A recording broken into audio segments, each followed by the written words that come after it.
Arestadong apat na katao dahil sa iligal na pagpuputol ng mga puno sa kalawakan ng Doña Remedios Trinidad, Bulacan, nitong Miyerkules, October 13. Kinilala mga sospek na sina Christian Lungalong, July Tamayo, Aldrin J. Berin, at Rodel Daison na pawang mga residente ng Barangay Pias, General Piñon, Nueva Ecija.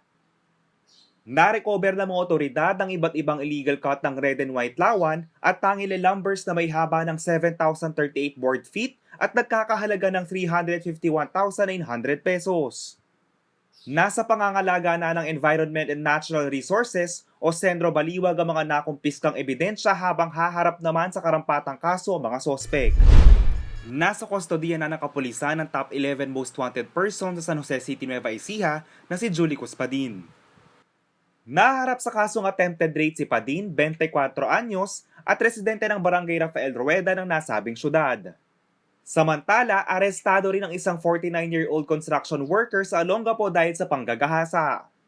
Walang piyansa ang kasong kinaharap ng sospek na si Alvin Perez na residente ng New Cabalan sa naturang lungsod.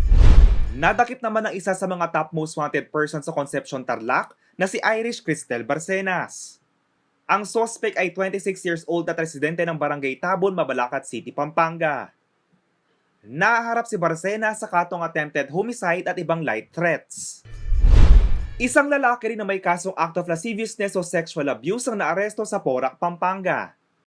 Kinilala ang sospek na si Erwin Rosanto, residente ng sitio Baidbid, Barangay Sepong, Bulaon. JM De Jesus, CLTV News.